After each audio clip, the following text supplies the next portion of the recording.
glasses on. God, I probably need to. I don't have mine. Dress this up a little bit. So, I guess normally this is when I say this is the EHC podcast, but you've probably already heard. I don't know why I'm making it a big deal that you're on with me, because this is literally my second podcast since February. It's true.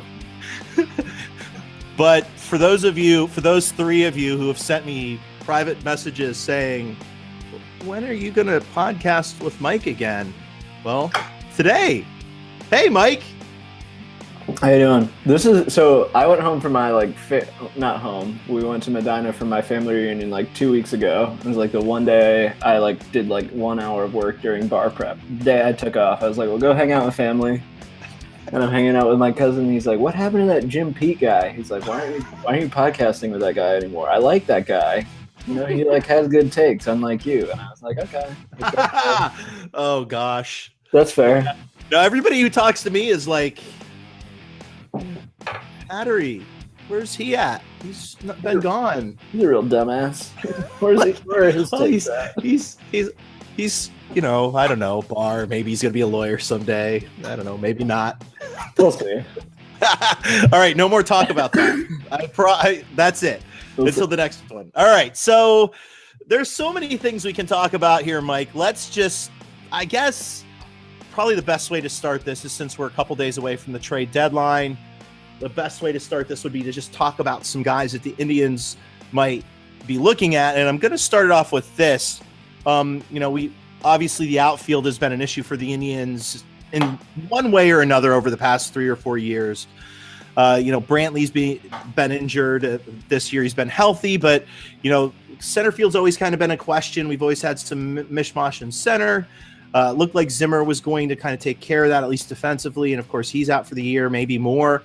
Right field is in theory, the platoon of Chisenhall and, what a theory.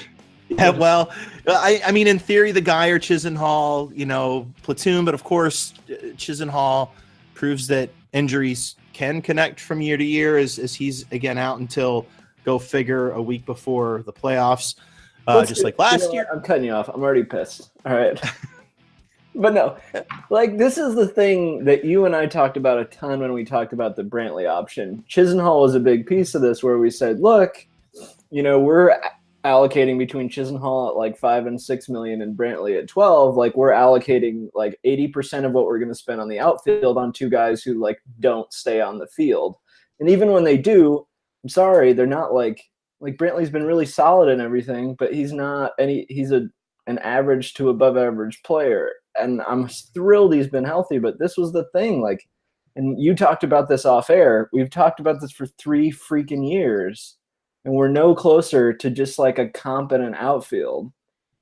What the hell is going on? Well, I think, and I guess when you look at it that way, and it gets frustrating, but the counter to that, and I cannot believe I'm going to say there's a counter to that, but I think, we talk about this a lot with the Indians front office about how they manipulate their team to kind of balance and counterbalance. So, in the past we could say, they would try to bring these bargains in. Cause I remember when they brought in John Axford, we did a podcast right after that, crushing that move because of how much they spent for John Axford. And I think they brought him in for $4.5 million. Don't you think, Mike, that the Indians, especially looking at the rotation in the bullpen, especially looking at the infield and the outfield, don't you think when they, for example, initially they looked at their rotation as kind of the counterbalance to not spending a lot on the bullpen, and kind of coincidentally, well, that's not the right word, but kind of to connect with that, don't you think the value of having a Francisco Lindor, I'm already talking myself out of this, because Lindor and J-Ram combined make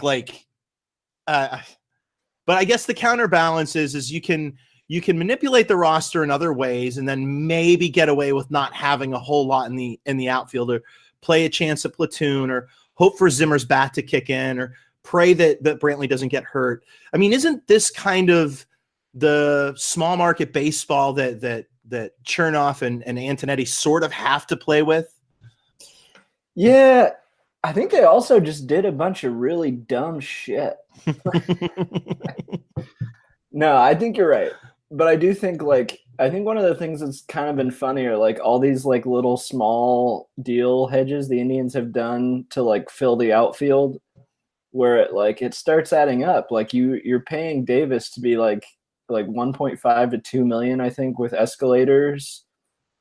You locked in Cabrera at 1.5 as well, so there's like 3.5. And then you have all these like rando guys who you gave like $1 million to fill in the bullpen who like didn't work out. And like pretty quickly you get to 5 million and you're like, well, you can spend that on all these guys, or you can just like go spend like 5 million on a guy who like actually has some upside to be a starting outfielder or like be a legit fourth outfielder when you have no outfielders. I don't know. I know I give them more like deference, I guess, with the bullpen because I kind of get we'll just throw a bunch of random frickin' darts at it because bullpens are really high variance and like see what we can find. And if we can't, then we'll trade a major asset for an impact reliever. Like that, I kind of get. I don't get doing that with the outfield when we just like we know. And I know that the Indians haven't even had the worst possible outcomes with the outfield. Like Geyer's killing left-handed pitching. Chisenhall was productive when healthy. Brantley stayed on the field, which seemed inconceivable last year. I mean, the Indians, outside of like Zimmer injury, like these aren't the worst possible outcomes, and it still sucks. And that's sort of the problem. Like, well, I mean, diminishing return because of course Naquin's out, probably going on the DL. You've got you've got Melky Cabrera up because of Chisenhall's injury. You've got Zimmer out for the season. I mean, there's two main cogs at least, with Naquin obviously being the guy that you thought could fill in, and of course, the problem is if you're just barely nipping the bud with these guys that you're bringing up. Now you're looking at Melky Cabrera starting a lot of baseball games. You're also looking at Rajai Davis, starting in center field today. So they call up Greg Allen. But they can't bring him up till Monday. So obviously, we're looking at a piecemeal outfield right now. So, I guess let's start by looking how they can fix that by Monday, Tuesday, I guess. I don't know. It's the summer. I never know what day it is. But by the 31st, they need to fix if they're going to fix it by then, because we know last year they waited until August to bring in Jay Bruce. But the name that's surfaced over the past couple of days is a really interesting name because it fits the bill for Chris Antonetti and for Chernoff. And that's Joey Gallo from the Rangers. Of course, Rangers in last place in the West. And Gallo, one of those guys who was a top prospect coming up, a top 10 guy for Texas, started off as a third baseman. They shifted him in the outfield in 2015, slowly but surely. And this year he's finally kind of a full-time corner outfielder. Power hitter for sure. Mike, this seems to be almost the perfect guy for the Indians to get. I mean, he locks in a corner outfield spot and almost makes it easy for the Indians maybe in August to just bring a guy in to play center. I mean, what do you think about Joey Gallo? What stands out to you, aside from the fact that we've got control through 2022, through the end of 2022, performance on the field, once you look past the 195 average, which everybody seems to be hung up on right now, what do you love about Joey Gallo? Yeah, he's cheap for 4 years and like can be league average in a corner. No, I was shocked last night because I saw this rumor come out. I can't remember. Was it Nightingale? It wasn't Nightingale. It was another party. But I was shocked, and I just saw people just like taking a big old dump on this, and I was like, "What outfield have you been watching for the last 4 months? Are you freaking kidding me?" I think Gallo is someone who really tests the like whether you buy into certain like analytical approaches to evaluating baseball or not. And even then, even if you buy into those approaches, Gallo pushes you to the threshold of discomfort, right? Like he strikes out 35% of the time. He's going to hit like 190 to 210. And he's going to hit like 30 plus homers and walk a lot. And it's like kind of frustrating if you're the team that brought him up as a top 10 prospect in baseball, thought he was going to hit 40 homers and enough average to be awesome. But he's like I don't know. He's just solid. And that is a huge upgrade in right field. I think I always like to talk about like marginal value gains and like there's like for instance the Indians, it's really hard for them to get a marginal value gain at like first base or even left field if Brantley stays healthy. But in center and right, if you have a league average player, you just grab like a 2 WAR gap. If you can do it in a cost controlled manner with Gallo, then that's a pretty big get. And if you can do it so you can literally cross off a position, like we don't have huge injury history. So if we can go into 2019 and 2020, big key years in this window, we now have Brad Hand, we have Adam Simber for our bullpen, we have Gallo, and then we have that whole infield, which is dominant. Just crossing off a position saying, hey, we're going to get solid production here. He's not a star, but he's going to do stuff for you that we know that he can do, and that's huge. I don't get this whole like, oh, Joey Gallo sucks at defense. Like, who the fuck are you watching? I know. Well, the thing about Gallo that I love, and the 3-year, 3.5-year window for him is interesting because, of course, that 3.5 window coincides with Lindor, coincides with, well, J-Ram goes beyond that, but it coincides with all of our pitching, which is that 3.5-year window up to 2022. To me, I mean, that's what you're looking to. I mean, if you're going to deal, we talk about cost in a second, but if you're going to deal some of our top prospects, it's okay. Like, to me, Mike, it's okay dealing away some of those upper end guys at AAA and AA, and really there's only a couple guys to mention there, but it's okay to deal some of those guys in AA and AAA because realistically, our window right now, we've got that core. And I'm not saying that a guy like Triston McKenzie isn't going to be helpful there. I'm not saying that Chang can't be helpful there. I'm just saying that the likelihood of them breaking into the big league club on this team, slim to none, especially when you consider who we have in the rotation. Not to say that McKenzie's not going to burst his way onto the scene. I mean, I think he can.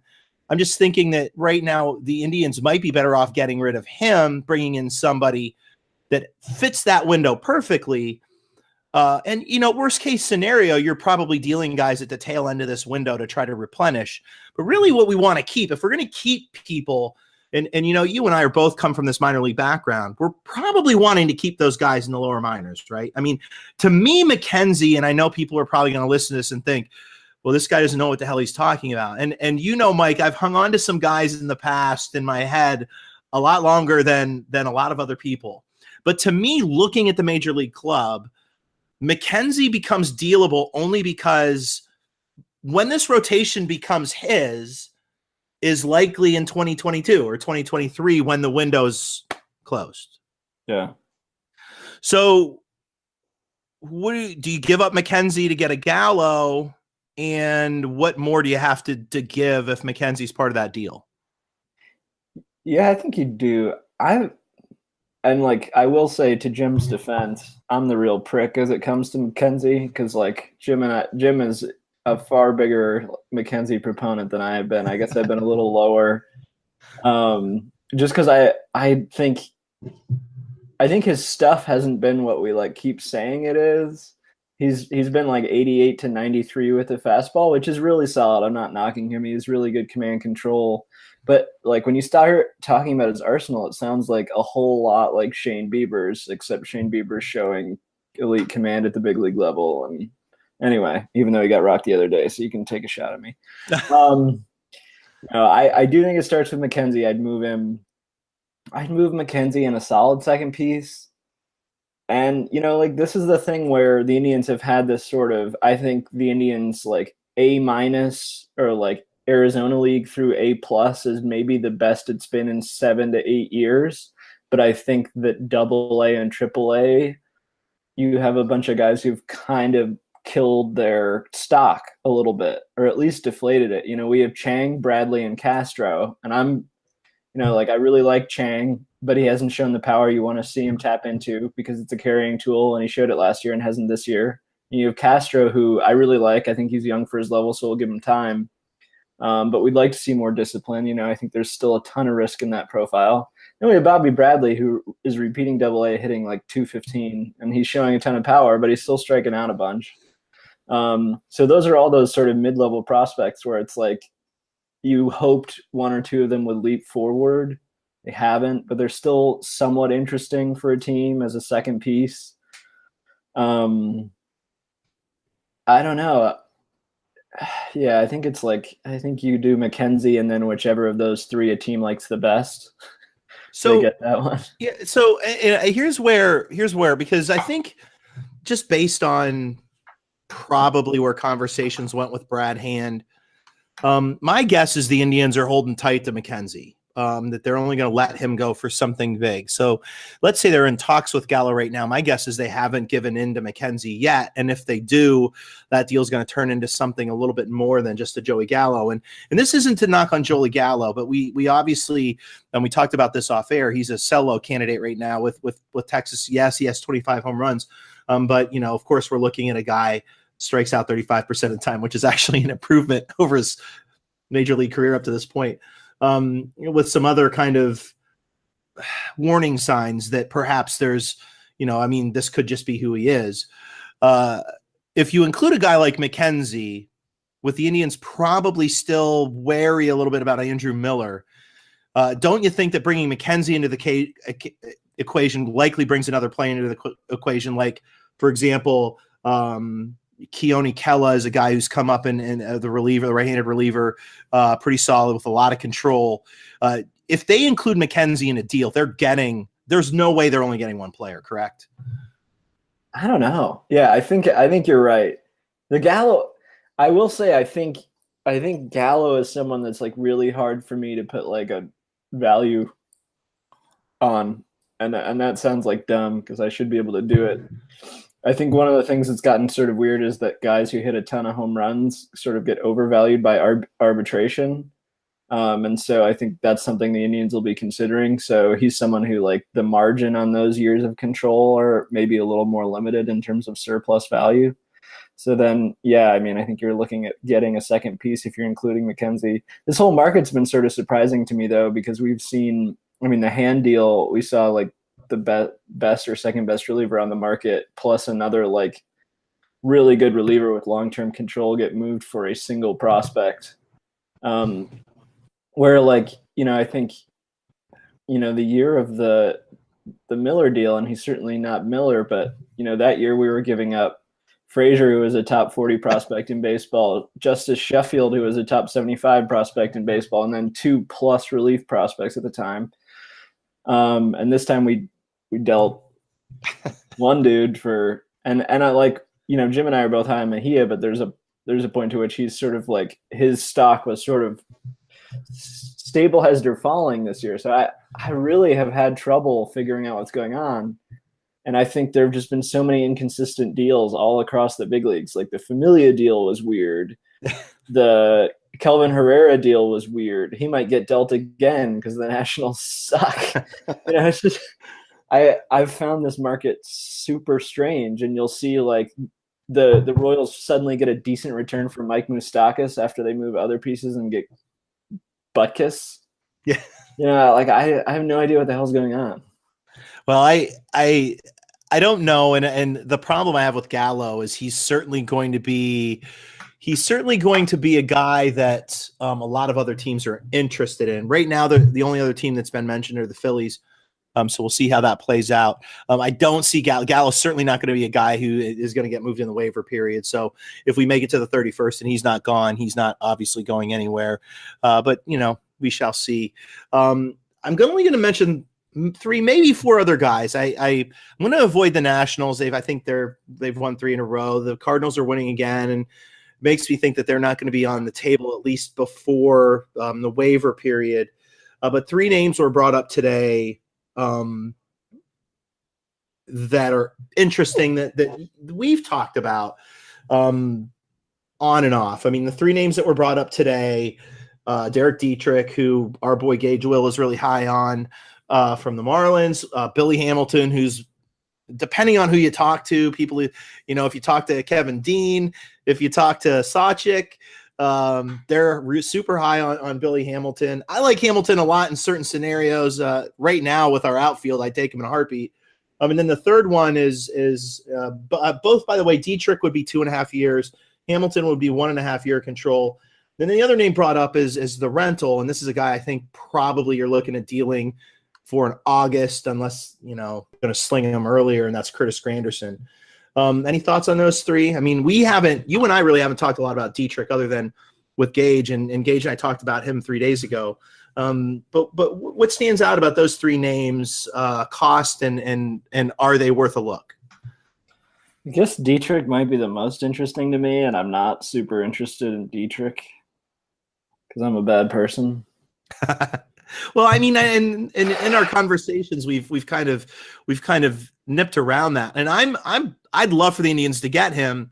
I think the reality of a guy like Dietrich is if the Indians outfield was in any semblance of sanity, I don't think Dietrich would be on our radar. So, I mean, is this just one of those things where you haven't eaten in like 4 weeks and, you walk into the store and there's like a cracker laying on the floor that a cat's gnawing on, so you take the cracker? I think that's very possible. The thing is, it's like people have been ripping Adam Jones, and I'm like, hey, I think Adam Jones would be an improvement on this outfield. So if they want to deal for him, they should deal for him. That's fine. That's fine with me. Dietrich, I like him. I generally don't like guys who like don't walk. He doesn't walk a ton. He's fine. He's hitting for more power, which is interesting, which I kind of get. He's a decent defender. I will say I'm not interested at all in Billy Hamilton. And like, I love Travis. Travis is really brilliant. I think his concept about like using Hamilton where you like keep him on the bench and then use him as soon as like an outfielder gets on base, I think is fascinating. I think it's a great idea. I think the Reds should do it. I don't want to watch it. Gosh, in the playoffs, and I touched a little bit on this with Gage. I think you get into the playoffs with a guy like Billy Hamilton, and you're playing a team like the Yankees, and you get an outfielder on base, especially whoever the hell we're going to be throwing out there in the playoffs. God only knows. You throw Billy Hamilton out there in the second inning, and he gets you a run early. Maybe it doesn't make a difference because the offense is so up this year, but gosh, here's the problem. Like, in theory, that's awesome. The problem is I don't think Travis's idea is fantastic. There's just no way the Indians employ that. And I think he's someone who like I think that is like a really cool chess piece too. I don't know if I'd actually trust Tito to ever do that. So, that's a big problem. But he's a great chess piece in that sense. But like, I think you're going to have to pay for more, you're going to have to pay for like a rook, and he's a pawn. He doesn't hit. He's like Brad Zimmer, but like, I get he's a little faster, but like if I'm looking at him for 2019 too, which is kind of like what I'm trying to do with these outfielders, he doesn't hit. He's a worse hitter than Zimmer, which was really tough to do considering how bad Zimmer's been. And Zimmer will steal a few less bases, but defensively they're pretty close. And to me, it's like they're kind of the same player, except I don't know. I may have more hope for Zimmer figuring it out offensively just because he's played less in the big leagues. Injury now, maybe not. I have no idea. I'm pretty bleak on both of them. But I think it would be a fun chess piece. I just think the Reds aren't going to move Hamilton unless they can get like a legit headliner prospect. And I just don't think you can give that up for a guy that we're talking about like not starting in a playoff game, even if it is an awesome chess piece. I don't know. Who was the third one we were talking about? The rental, Curtis Granderson. I love the Grandy man. How don't you associate him with Sizemore? Like whenever I think of Curtis Granderson, I think of Sizemore, and then all of a sudden I'm like, holy hell, like Sizemore's been out of baseball for like 7 years. And Granderson's still out there just like putting up good PAs.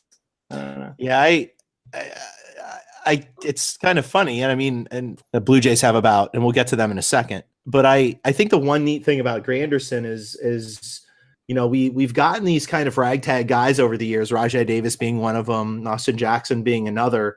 And here you've got Granderson, who's been fairly impactful over.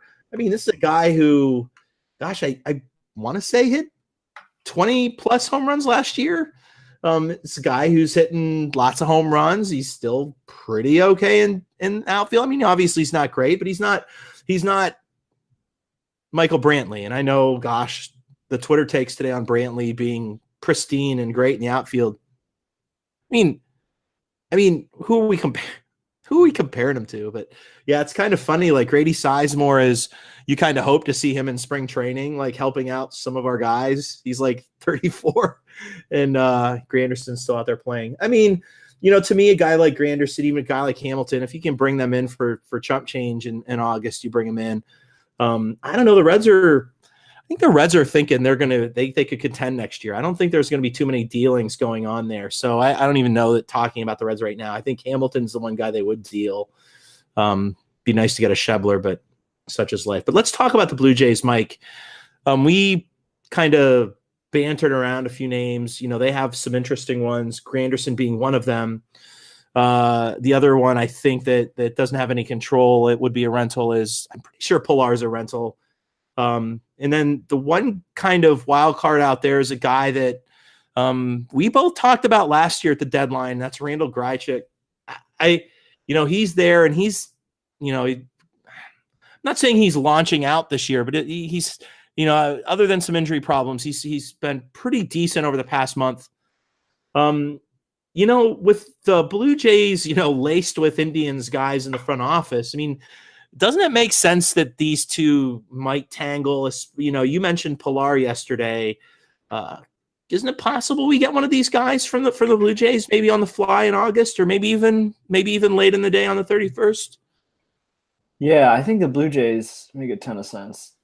I mean, I think I'm about to say something that doesn't usually matter. Like, there are always scouts from other teams at minor league games. But I've been to a McKenzie start, and then 3 or 4 other Rubber Ducks games, and the McKenzie start there were 3 Jays scouts at, which is like a little above the random usual like 1 coverage. I just think that they're a team that the Indians are like constantly dialoguing with. They make a ton of sense because they're like stuck in the middle and they want to move backwards before they can move forwards. I don't know. It makes a ton of sense. I'm sad we didn't like figure out a way to get Teoscar Hernandez last year when they did for Liriano. I love that guy. But Grichuk makes a ton of sense to me. I mean, it's like, give me any competent outfielder. Well, he's a fun outfielder. I mean, the metrics don't always showcase it, but he's the kind of guy, like if you look at the video on him playing in the outfield, he is one of those rare guys to me whose eye test doesn't always necessarily match the metrics. I don't think he's got the range as a lot of other guys, but he makes plays. He's not a guy who's going to tentatively be staring at each other in the middle of a game 6 in the World Series, yelling at each other and watching the ball drop in between. Not saying that that's ever happened to the Indians, but I don't know.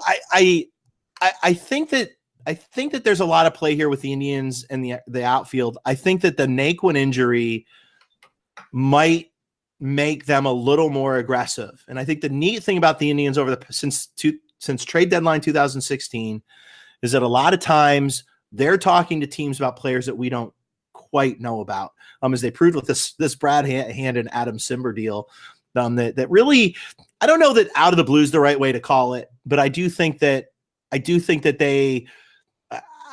was so. Let me ask you this, and I asked Gage this too.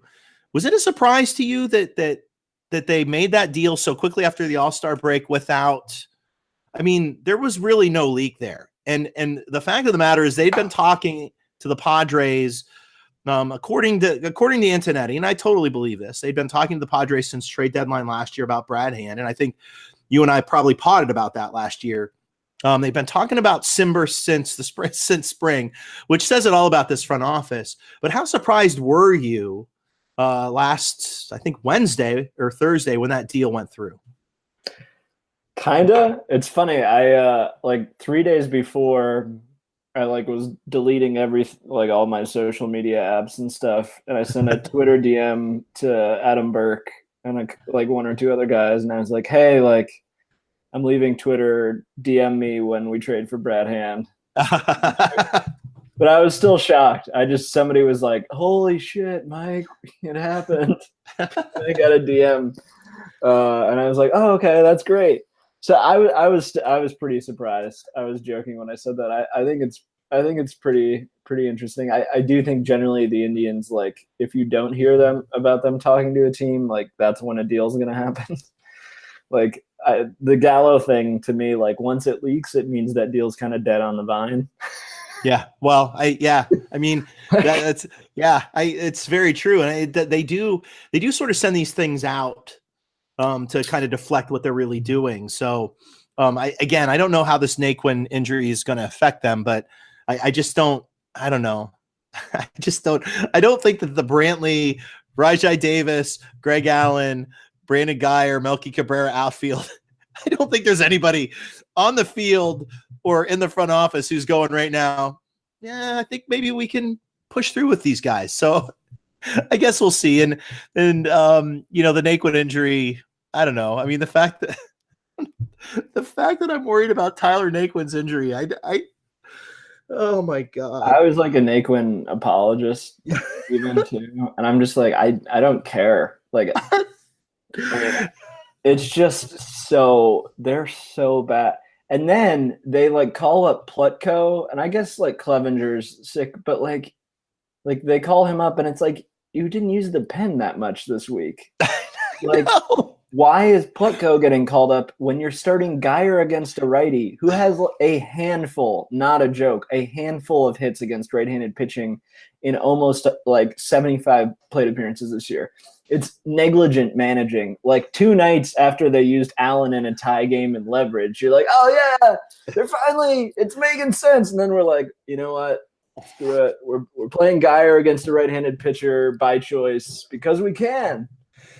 And that's fine. I'm not watching when they do that shit. I just hope they know that. Like, if you're going to start Roberto Perez and Rajay and Guyer against a right-handed pitcher, I'm not watching the freaking game.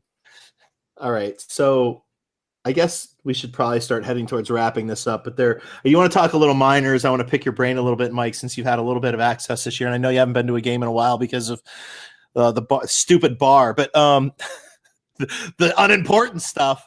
But it wouldn't be a podcast with you and me if I didn't bitch about Yandy Diaz. And I mean, okay, so I'm sure Twitter's sick of me bitching and moaning about the handling of Yandy Diaz. And I mean, I guess the bigger picture here, we talked about the upper levels. You talked about Castro, and you talked about Chang. You talked about, you didn't even mention Eric Haas yet, and we'll get there in a second. But can you explain to me how the hell you and I engage, and really a lot of the people at WFNY, can you explain to me how we've been discussing the deficiency in the outfield for the Indians for 3 years, and how we get to a point where all of our guys at the big league level are apparently dropping off the face of the earth with injury, and Yandy Diaz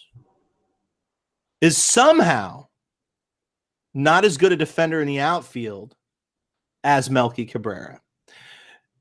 And if I go any further with this, I'm going to start ranting, and I don't want to do that. But beyond that, why aren't we? It's not like it, and you can talk to this a little more than I can. It's not like in Akron and in Columbus we're talking about a wealth of outfield talent.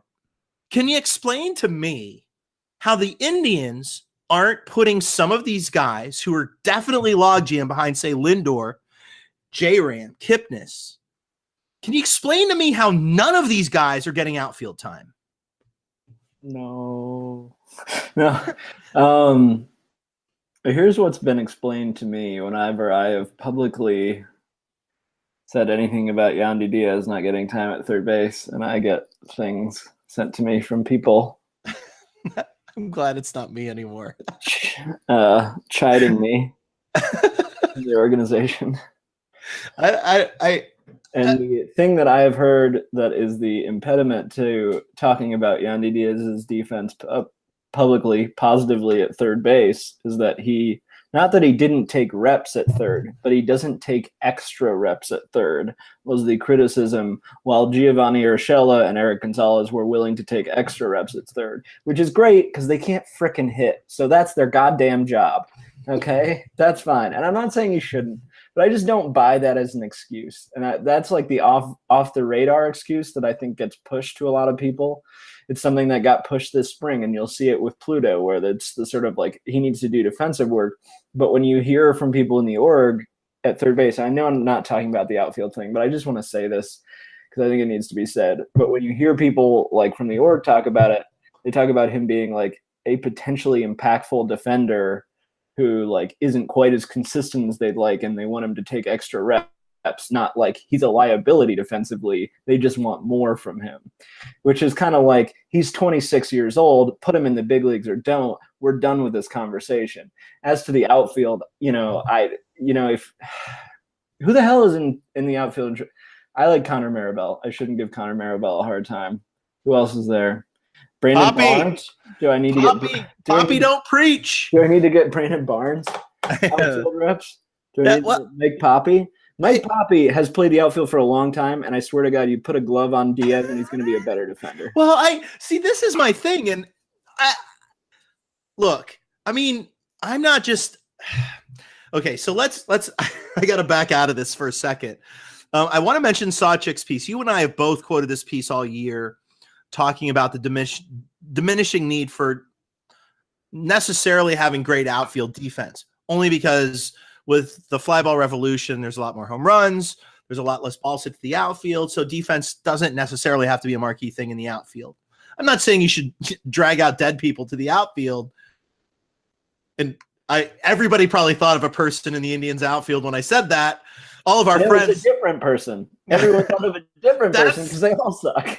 Not Greg Allen, but he'll not be there till Monday. Anyways, I guess my point here is, if you're that worried about the outfield defense, can you explain to me how Melky Cabrera is out there? I mean, I can't even say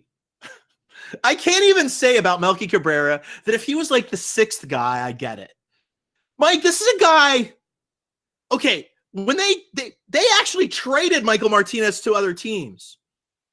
He actually had teams that wanted him to play for them, and maybe not, but he went to Tampa and they played him. He went to Boston and they played him. What was Melky doing? You answer me this question. On May, what was Melky Cabrera doing? Who was he playing for, Mike? Your sister. Yeah. No, he was at home.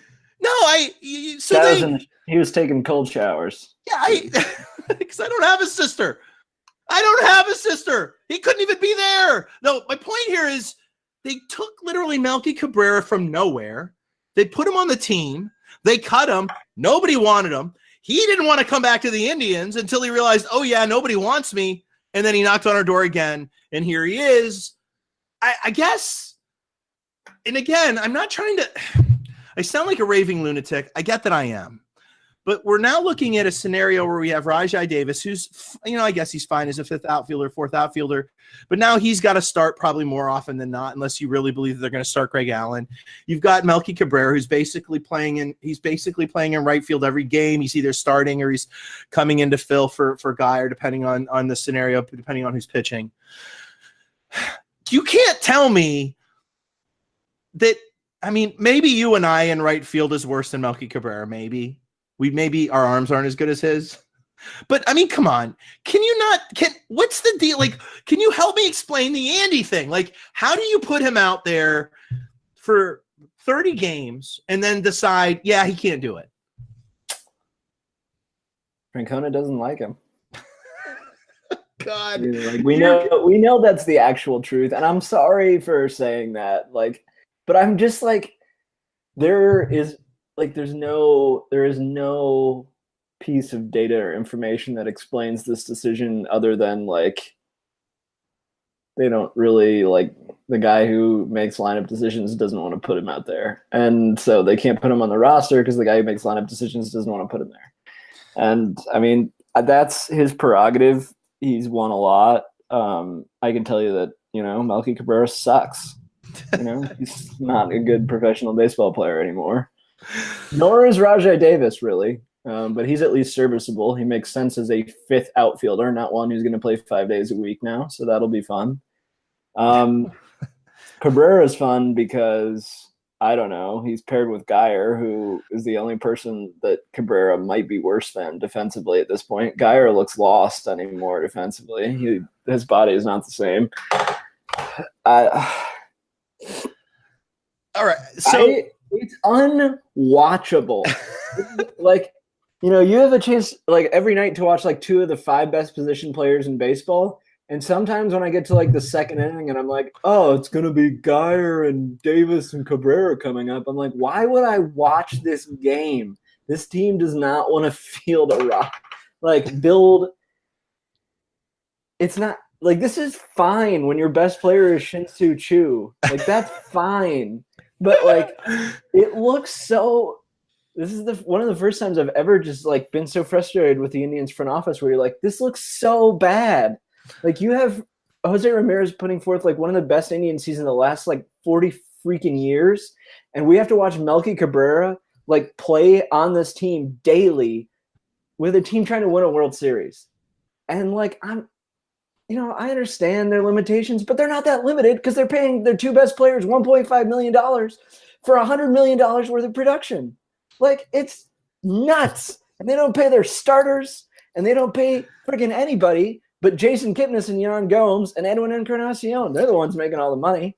They're not doing much. Well, it's so bad that the argument that I get into this year is should Gallo play center or should Kipnis? Should Gallo. Like, I love that. We're like, well, Jason Kipnis, he's been real bad in the cumulative this year, but he'd be a pretty big upgrade in center field. Oh, okay. That's fine. That's fine. That's great.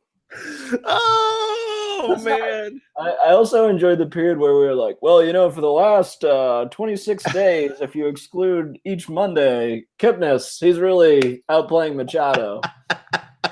Also, if you exclude night games that start at 8:05 or later. Oh, man. I don't know. I do think that the Indians are going to do – okay. 2 more things. 1, % chance that the Indians make a move before the deadline on the 31st. I think like 75%. They're dealing for an outfielder of some sort. It's going to be an impact guy, don't you think? I mean, if they're going to deal before the 31st, it feels like an impact move, right? Yeah, I think so. Maybe 90%. Because I think I do think too, like Jones, they can get after the deadline. He's going to slide through waivers. Granderson's a typical waiver wire deal. I mean, maybe they happened before, but if we're talking before the deadline, it's like a Gallo Grichuk type. I'm gonna have to learn how to say his name if they trade for him. It's gonna be I don't know. I one day I'm Grichuk, next time I'm Grichuk. I don't. It is what it is.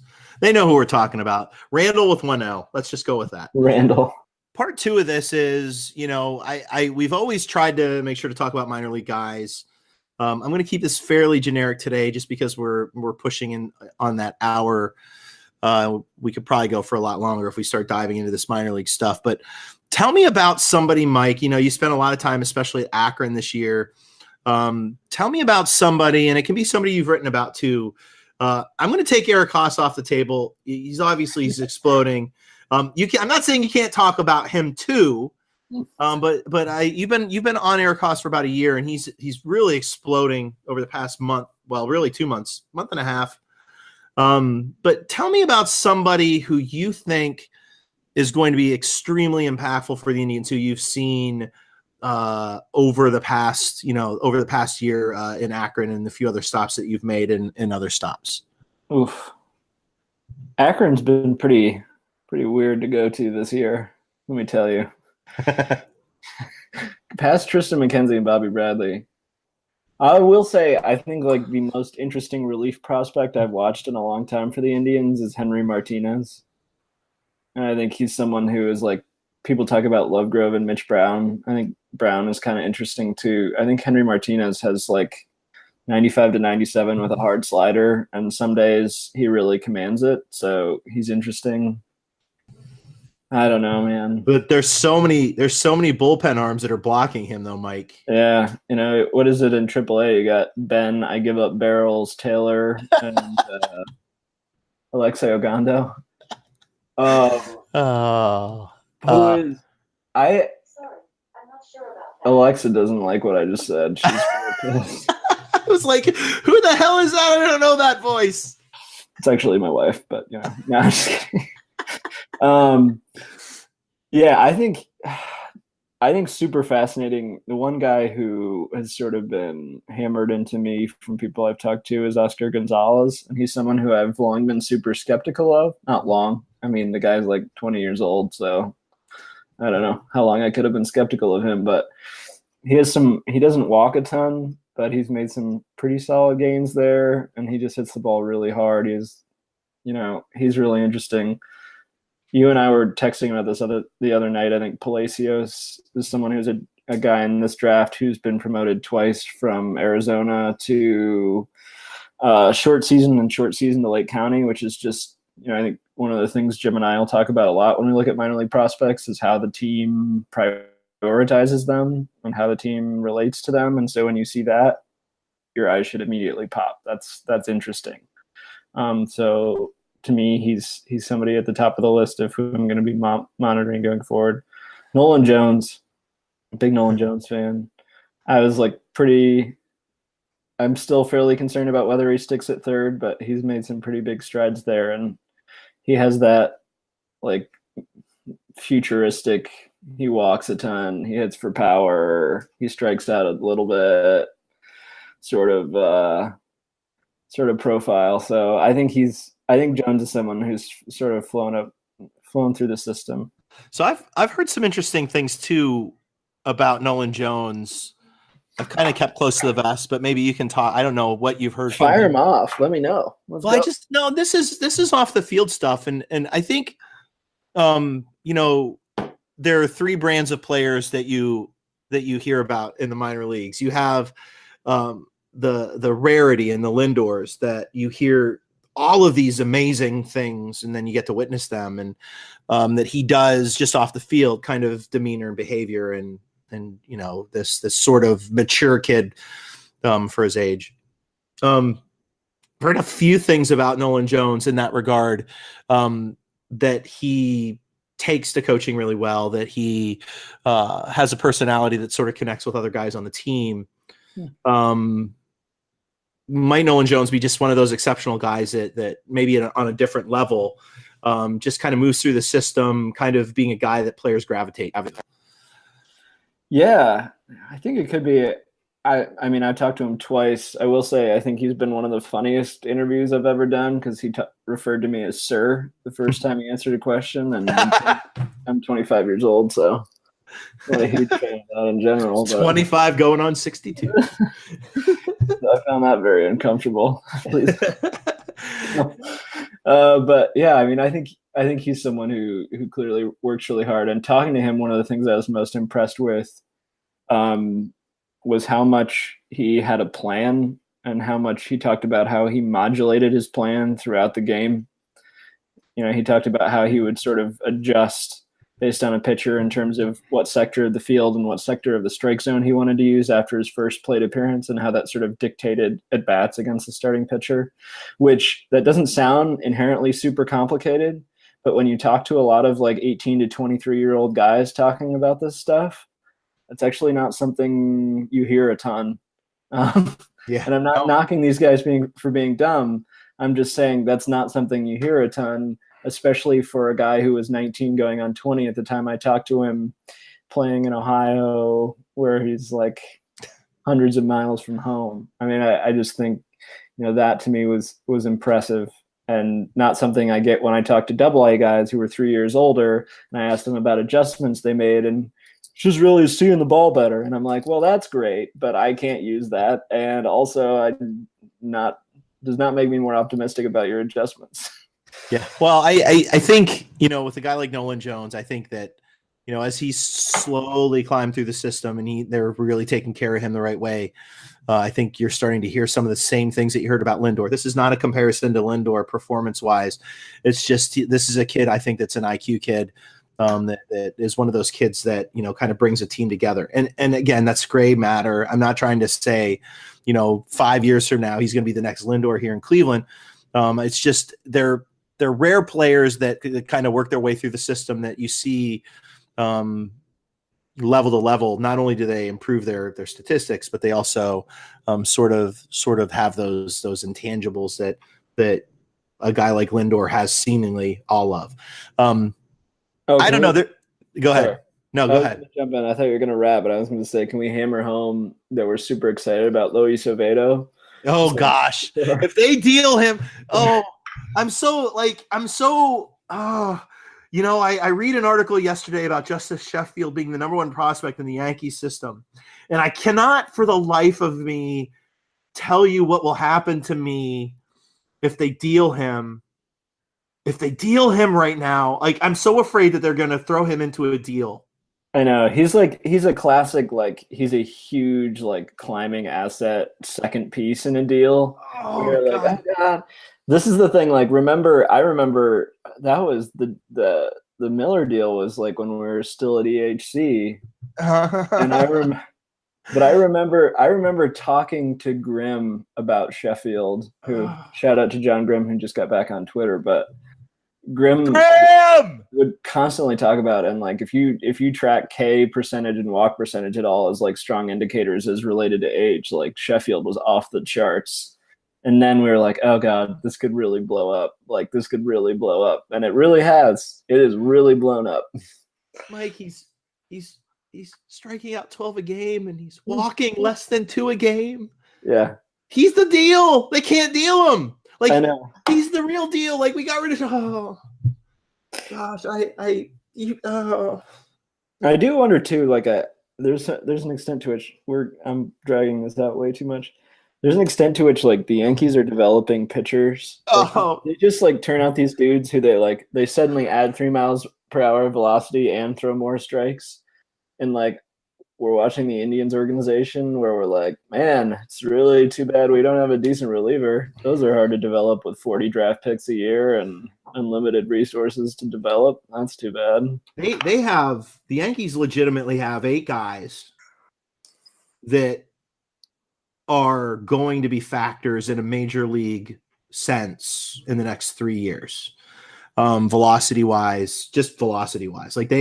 I was rolling through their system in the last couple of days, just kind of looking to see, they're worried about Rule 5 because they have so many freaking prospects. They don't know who they're going to keep. I was kind of rolling through to see if maybe there was kind of an easy deal that maybe we could make with the Yankees, to maybe try to pull some of that talent. And their minor league pitching, if you look at their top 15 prospects, it is insane. They are loaded. I mean, yeah. And the fact that Justice as loaded as they are, Sheffield's generally considered their best pitching. Best pitching prospect. Whenever, if I were the Yankees right now, I would be highly considering pulling him up to the bullpen. Oh yeah, wait, the best bullpen in the league. I really wish some team had pried Dylan Betances away before he figured it out again. It really drove me insane. Oh man. All right. We gotta wrap things up here. I almost feel like we've jinxed him, man. God dang it. All right. So gosh, Oviedo. Oh man. They're deal. Oh, okay. I gotta let it go. All right, Mike. I know you don't have anything necessarily planned.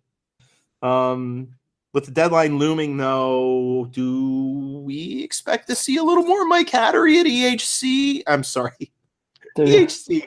Do we expect to see Mike Hattery a little more at WFNY and anything coming up at The Athletic? Yeah, I have that minor league column coming back at The Athletic, I guess. But yeah, I'll have.